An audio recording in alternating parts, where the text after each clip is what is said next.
कहानी की शुरुआत में हमें कुछ बच्चों को जंगल में भागते हुए दिखाया जाता है, क्योंकि उनका पीछा बहुत ही बड़े बड़े दानव कर रहे थे। वो सारे बच्चे जंगल के बीचों बीच पहुंच गए होते हैं, लेकिन उसके आगे भागने का कोई रास्ता ही नहीं दिख रहा था। तभी नटेलिया नाम की एक लड़की अपने दोस्तों को बचाने के लिए उन बड़े बड़े मॉन्स्टर्स का ध्यान भटकाने लगती है। हालांकि नटेलिया के दोस्त एक जगह पर डर कर छुप गए थे, पर अब उन मॉन्स्टर्स ने नटेलिया पर हमला कर दिया था। नटेलिया को पूरी बॉडी पर बहुत ही ज्यादा चोट लगती है, लेकिन ये बात किसी को पता ही नहीं होती कि नटेलिया पोसाइडन नाम के एक गॉड की बेटी थी। और अब पोसाइडन गॉड नटेलिया की जान बचाने के लिए उसकी पूरी बॉडी को एक बहुत ही बड़े पेड़ में कन्वर्ट कर देते हैं। पेड़ के खड़े होते ही जंगल के चारों तरफ एक ऐसा इनविजिबल दीवार बन गया था जिसके अंदर कोई भी दुश्मन और मॉन्स्टर्स घुस नहीं सकते थे। यानी कि अब जंगल में मौजूद सारे लोग एकदम से प्रोटेक्टेड होते हैं। अब इन सारी बातों को कई साल बीत चुके थे। वहाँ के सारे बच्चे अब काफी बड़े हो चुके होते हैं। अब वहाँ के सभी लड़के लड़कियों को अपनी ट्रेनिंग काफी अच्छे से कंप्लीट करनी थी, जिसकी तैयारी वो बचपन से ही करना स्टार्ट कर देते हैं। अब हमें पर्सी जैक्सन नाम का एक होनहार लड़का दिखाया गया था,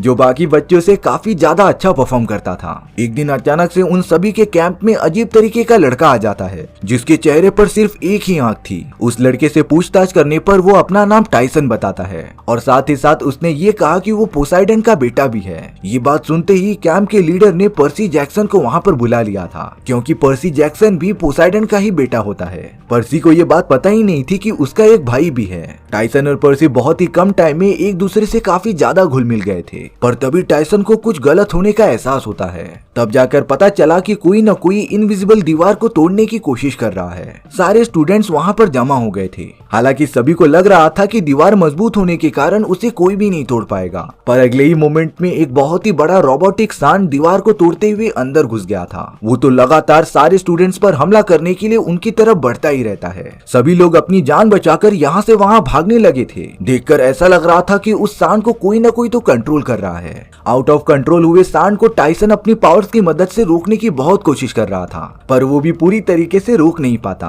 पर्सी भी लगातार रोबोटिक सांड के सामने आकर उसे रोकने की कोशिश करता रहता है। पर अब एक मोमेंट ऐसा आ गया था कि पर्सी की जान जाते जाते बची थी। पर्सी ने उस टाइम पर अपना एक मैजिकल पेन निकाला, जो उसे सांड के मुंह के अंदर फेंक देता है। वो पेंसिल एकदम बड़ी होकर तलवार बन चुकी थी, जो रोबोटिक सांड के सारे सिस्टम को डिस्ट्रॉय कर देती है। यानी कि एंड में पर्सी ने ही सांड को खत्म कर दिया था। लेकिन अब एक और बड़ी प्रॉब्लम खड़ी हो गई थी। इनविजिबल दीवार के टूटने की वजह से नटेलिया, जो कि सालों पहले एक पेड़ के रूप में कन्वर्ट हो चुकी थी, वो अब धीरे धीरे मरना स्टार्ट हो जाती है। और अगर नटेलिया से बना हुआ पेड़ नहीं रहेगा, तब जंगल को प्रोटेक्ट करने वाली दीवार भी नहीं बनेगी। सभी लोग ये बात सुनकर बहुत ही ज्यादा शॉक हो गए थे। लेकिन यहाँ पर्सी को ये बात पता चल गई थी कि ल्यूक नाम के स्टूडेंट ने ही इनविजिबल दीवार के अंदर जहर डाला था, क्योंकि ल्यूक शुरुआत से ही बुराई के रास्ते पर चल रहा था। अब यहाँ पर्सी और उसके सारे दोस्तों को जल्द से जल्द कुछ करना पड़ेगा, क्योंकि नटेलिया का पेड़ अगर मर गया तब प्रोटेक्शन दीवार कभी नहीं बन पाएगी। पर्सी अपने कैंप की एक बूढ़ी औरत के पास आ जाता है, जो भविष्यवाणी बताती थी। उस बूढ़ी औरत के पास पर्सी जैक्सन के लिए एक भविष्यवाणी थी, पर इससे पहले वो पर्सी को पास्ट के बारे में बताती है, जहाँ कई हजार सालों पहले अर्थ पर टाइटन्स का राज हुआ करता था। उन सारे टाइटन्स का राजा, जिसका नाम क्रोनोस होता है, वो बहुत ही ज्यादा निर्दयी था। वो तो सारे देवी देवताओं और इंसानों को खत्म करना चाहता था, लेकिन क्रोनोस को 3 महान देवताओं ने मिलकर खत्म कर दिया था। पर भविष्यवाणी के हिसाब से क्रोनोस वापस आएगा, और इस बार तो वो सारे देवी देवताओं को खत्म कर देगा। पर डरा देने वाली बात ये होगी कि क्रोनोस को आजाद करने के लिए पोसाइडन्स के दोनों बेटे एक दूसरे से लड़ाई करेंगे। इन सारी चीजों से या तो दुनिया का भला होगा या फिर अर्थ डिस्ट्रॉय हो जाएगी। पर्सी भविष्यवाणी में कही गई सारी बातें अपने लीडर के पास आकर बताता है। काफी डिस्कस करने के बाद उन्हें ये पता चल गया था कि ल्यूक भी पोसाइडन का ही बेटा है, और इसकी पॉसिबिलिटीज हो सकती थी कि पर्सी, ल्यूक और टाइसन के बीच एक घमासान लड़ाई हो जाए। पर यहाँ पर्सी के कलीग जैक और एनाबेथ ने नटेलिया के पेड़ को वापस से जिंदा करने का प्लान ढूंढ लिया था, जिसके लिए उन्हें कैसे भी करके गोल्डन फीस्ट को हासिल करना होगा, जो नटेलिया के पेड़ को एनर्जी देकर हरा भरा कर देगी। लेकिन उनके लीडर को जब ये बात पता चली, तब वो पर्सी और उसके पूरी टीम मेंबर्स को गोल्डन फीस्ट के बारे में बताता है, जो बर्मुडा ट्रायंगल के बीचों बीच रखी गई थी। आज तक जो भी वहाँ पर गया वो वापस लौट कर नहीं आया, इसीलिए गोल्डन फीस्ट को हासिल हासिल करना इतना आसान काम नहीं है। लेकिन मन ही मन में उन सभी के लीडर को लग रहा था कि ये प्लान बहुत ही अच्छा है। इसीलिए एनाबेथ और जैक के प्लान का पूरा क्रेडिट लेने के लिए उनका लीडर बाकी बच्चों के सामने यही प्लान बताता है, जिससे कि सभी को लगे कि लीडर ने ही ये प्लान सोचा है। और अब उसने अपनी जान पहचान की एक लड़की जिसका नाम लिया था उसे गोल्डन फिश लाने के लिए भेज देता है। लेकिन यहाँ पर्सी चाहता था कि वो जाए गोल्डन फिश को हासिल करने के लिए, पर यहाँ पर्सी का साथ एनाबेथ और जैक भी देते हैं। इसीलिए अब उन तीनों ने भी डिसाइड कर लिया था कि वो भी गोल्डन फिश को ढूंढने के लिए जाएंगे। पर रास्ते में उन्हें टाइसन भी मिल गया था जो कह रहा था कि वो उसे भी साथ में लेकर चले। हालांकि पर्सी इस बात के लिए राजी नहीं होता, लेकिन वो लोग आपस में डिस्कस करके टाइसन को भी अपने ग्रुप में शामिल कर लेते हैं। एनाबेथ ने तो एक सिटी मारकर मैजिकल टैक्सी सामने मंगा ली थी, जिसे दो बहुत ही खतरनाक भूत चला रहे थे। वो सब तुरंत गाड़ी के अंदर बैठ जाते हैं। कई सेकंड्स के सफर के बाद वो लोग फ्रांस की एक जगह पर उतर गए थे। थोड़ी दूर तक जाने के बाद ही ल्यूक के लोग जैक को पकड़कर अपने साथ लेकर चले गए थे। पर्सी, एनाबेथ और टाइसन तो इस बारे में कुछ कर ही नहीं पाते, इसीलिए एनाबेथ के पास ल्यूक को ढूंढने का एक आइडिया आया था। वो तीनों एक न्यूज प्रोडक्शन कंपनी में चले गए थे, जहाँ पर ल्यूक के फादर काम करते थे। ल्यूक के फादर भी अपने बेटे के इन बुरे कामों से परेशान हो गए होते हैं, और अब उन्होंने एनाबेथ और पर्सी को ल्यूक की लोकेशन बता दी थी। साथ ही साथ वो पर्सी और एनाबेथ को कुछ ऐसे मैजिकल डिवाइस देते हैं जो उन्हें जर्नी में बहुत ही ज्यादा काम आएंगे। इसके बाद वो तीनों जल्द से जल्द ल्यूक को ढूंढने के लिए निकल पड़े थे। दरअसल ल्यूक की नाव समुद्र के एकदम बीचों बीच होती है, और वहाँ जल्द से जल्द पहुँचना किसी बच्चों का खेल नहीं था। तभी टाइसन, जो पोसाइडन का बेटा होता है, वो पानी के अंदर हाथ डाल के अपने फादर से हेल्प मांगता है। तभी अचानक से पानी में से एक बहुत ही बड़ा क्रिएचर निकल गया था, जिसके ऊपर वो तीनों बड़ी आसानी से बैठ जाते हैं और कई घंटों का सफर सेकंड्स में कंप्लीट कर लेते हैं। ल्यूक के शिप पर पहुंचते ही वो सभी जैक को ढूंढना स्टार्ट कर देते हैं, पर शायद से उन तीनों का बैड लक चल रहा था। ल्यूक के टीम में तो बहुत ही खतरनाक क्रिएचर्स भी शामिल थे, और अब पर्सी, एनाबेथ और टाइसन को ल्यूक के सामने पकड़कर पेश किया जाता है। पर्सी तो लगातार पूछ रहा था कि उसने जैक को कहां पर रखा है। ल्यूक ये बता रहा था कि उसने जैक को बर्मुडा ट्रायंगल की उसी बहुत ही खतरनाक जगह पर रख दिया है, जहां से आज तक कोई भी जिंदा लौटकर नहीं आया। एनाबेथ पूछ रही थी कि आखिर वो ये सारी चीजें क्यों कर रहा है। तब जाकर ल्यूक ने बताया कि उसे भी गोल्डन फिश चाहिए, जिसकी मदद से वो टाइटन्स का राजा ओरेकल्स को जिंदा कर सके।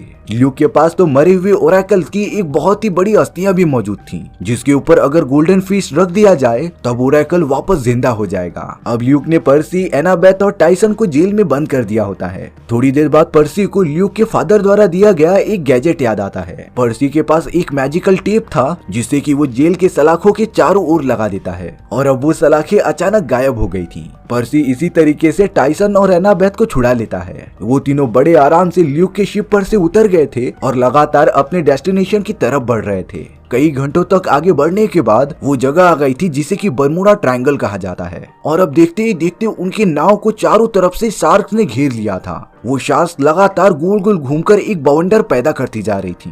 इन सारी चीजों में टाइसन और पर्सी कुछ भी कर ही नहीं पा रहे थे, क्योंकि बर्मुडा ट्रायंगल में किसी की भी शक्तियां काम नहीं करती। थोड़ी देर बाद उन्हें पता चला कि ये कोई शार्क्स नहीं बल्कि एक बहुत ही बड़े सी मॉन्स्टर का मुंह है। वो तीनों तो उस बड़े से मॉन्स्टर के मुंह के अंदर चले गए थे। अंदर जाने के बाद वो देखते हैं कि बर्मुडा ट्रायंगल में आज तक जो कोई भी आया उन्हें इस बहुत ही बड़े मॉन्स्टर ने ही खा लिया होगा। वहाँ पर तो लिया भी मौजूद होती है, जिसके शिप को वो मॉन्स्टर निगल गया था। पर अब वो बड़ा सा मॉन्स्टर अपने पेट में जमा किए गए सारे खाने को डिस्ट्रॉय करके आगे बढ़ाता जा रहा था, और अगर पर्सी और उसके बाकी दोस्तों ने जल्द से जल्द कुछ नहीं किया तब मॉन्स्टर के नुकीले दांतों की वजह से उन सभी का कीमा बन जाएगा। इसीलिए पर्सी अपने सभी टीममेट्स के साथ मिलकर प्लान बनाता है और मॉन्स्टर के एक नाजुक हिस्से पर लगातार फायर करता है, जिससे कि वो सब मॉन्स्टर का पेट फाड़ते हुए बाहर निकल गए थे। अब पर्सी अपने दोस्तों के साथ उसी जगह पर जाने लगता है जहाँ पर उन्हें गोल्डन फीस्ट मिलेगा। वो एक बहुत ही बड़ी गुफा थी। पर्सी और उसके दोस्त जैसे ही गुफा के अंदर जाते हैं तभी उन्हें वहाँ पर एक आंख वाला बहुत ही बड़ा मॉन्स्टर मिला था,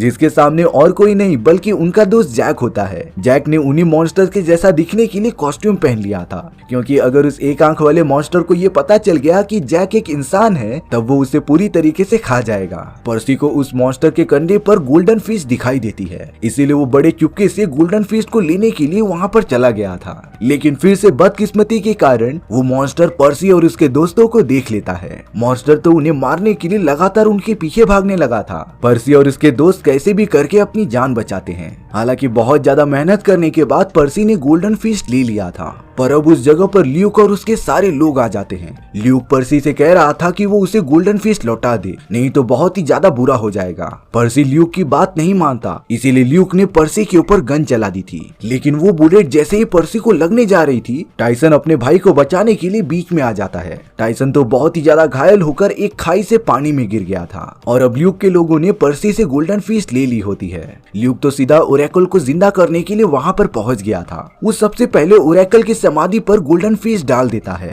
वहीं दूसरी तरफ पर्सी अपनी होप हार चुका था। वो बहुत ही गिल्टी फील करता है क्योंकि उसी की वजह से टाइसन मारा गया और शायद से ओरेकल के जागने के बाद पूरी दुनिया का खात्मा हो जाएगा। लेकिन एनाबेथ और जैक पर्सी को बहुत ही ज्यादा मोटिवेट करते हैं और अब उन तीनों ने मिलकर डिसाइड किया कि वो ल्यूक के लोगों के खिलाफ लड़ाई करेंगे। वो तीनों तो लगातार ल्यूक के लोगों से फाइट करना स्टार्ट कर देते हैं। पर्सी तो 1-on-1 ल्यूक से लड़ाई कर रहा था, लेकिन एक टाइम ऐसा आता है कि ल्यूक पर्सी को जान से मारने वाला था। तभी अचानक से ल्यूक के तलवार को पीछे से कोई पकड़ लेता है। वो और कोई नहीं बल्कि टाइसन था। टाइसन ने तो एकदम गुस्से में ल्यूक को उठाकर दूर फेंक दिया था और अब वो पर्सी जो उसका सौतेला भाई था उसे उठाकर सारी बातें बताता है। दरअसल टाइसन को चोट लगने की वजह से जब वो पानी में गिर गया था तब उसके फादर पोसाइडन जो पानी के देवता थे उन्होंने उसकी मदद की थी और अगर पर्सी भी पोसाइडन पर भरोसा रखेगा तब वो भी उनकी मदद करेंगे। पर अब गोल्डन फिश की पावर एब्जॉर्ब करने के बाद ओरेकल अपनी समाधि तोड़कर फिर से जिंदा हो जाता है। उसका साइज बहुत ही बड़ा और डरावना था। यहाँ ल्यूक ओरेकल के सामने जाकर ये कह रहा था कि उसने ही उसे जगाया है, लेकिन ओरेकल ल्यूक को जरा भी पहचानता नहीं और ल्यूक को उठाकर जिंदा ही खा जाता है। ओरेकल ने तो देखते ही देखते चारों तरफ तबाही मचाना स्टार्ट कर दिया था, लेकिन यहाँ पर्सी की तलवार अपने आप ही ग्लो करने लग जाती है। दरअसल ये तलवार पोसाइडन देवता की थी जिसके अंदर बेशुमार पावर्स होती हैं। पर्सी उसी तलवार का यूज करके ओरेकल के पैर पर वार कर देता है जिससे कि ओरेकल का वो पार्ट कटकर पानी बन गया था और फिर वापस से उसके समाधि में जाने लगा था। और अब पर्सी को ये अंदाजा हो जाता है कि वो इस मैजिकल तलवार की मदद से ओरेकल को हरा सकता है। पर्सी ने तो डायरेक्टली तलवार लेकर ओरेकल के छाती पर ही वार कर दिया था जिससे कि ओरेकल की पूरी बॉडी पानी में कन्वर्ट हो गई थी जो हमेशा के लिए उसके समाधि में कैद हो जाती है। यानी कि पर्सी और उसके पूरे दोस्तों ने मिलकर एक बहुत ही बड़े राक्षस को खत्म कर दिया था और अब पूरी दुनिया का संतुलन एकदम से बना रहेगा। पर्सी अपने दोस्तों के साथ गोल्डन फीस्ट को लाकर नेटेलिया जो कि एक पेड़ बन चुकी थी उसके ऊपर पूरी तरीके से रख देता है, जिसके कारण नेटेलिया जिसकी पावर्स दिन ब दिन खत्म होती जा रही थी वो पूरी तरीके से ठीक होने लग जाती है। देखते ही देखते गोल्डन फिश की सारी पावर्स नेटेलिया के बॉडी में चली गई थी और अब कई सालों बाद नेटेलिया की बॉडी पेट से एकदम अलग हो जाती है, यानी कि अब उसे एक नई जिंदगी मिल चुकी है। नेटेलिया को ऐसा लग रहा था कि वो कई दिनों के बाद सोकर उठी है और तो और इतने साल बीत चुके थे इस बात का नेटेलिया को अंदाजा ही नहीं था। वो तो पर्सी और अपने दोस्तों को इतना बड़ा हुआ देखकर काफी खुश हो जाती है और अब पूरे जंगल का प्रोटेक्शन वॉल वापस से बन गया था, यानी कि वो सब पूरी तरीके से सुरक्षित थे। इसी तरीके से हमारी ये कहानी यहीं पर खत्म हो जाती है। सो व्यूअर्स, आपको ये स्टोरी कैसी लगी कमेंट सेक्शन में बताना भूलना मत। मिलते हैं इसी तरीके की मजेदार वीडियोस में। Bye bye.